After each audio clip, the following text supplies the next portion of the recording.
Everyone, সবাইকে শুভ সকালে শুভেচ্ছা। আশা করি তোমরা সবাই খুব ভালো আছো।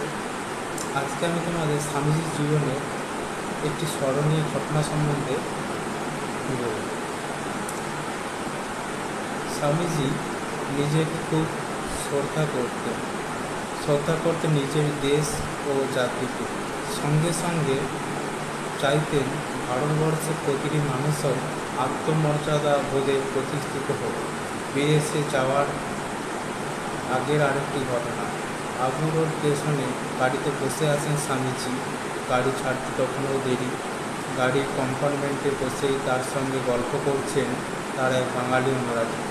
এমন সময় এক ইউরোপীয় টিকিট চেকার এসে সেই ভদ্রলোকটিকে নেমে যেতে বললেন। সেই ভদ্রলোক রেল কর্মচারী। তিনি সাহেবকে বোঝাতে চেষ্টা করলেন যে তিনি নিয়ম বিহিত কিছু করেননি। সাহেব তা শুনতে চাইলেন না।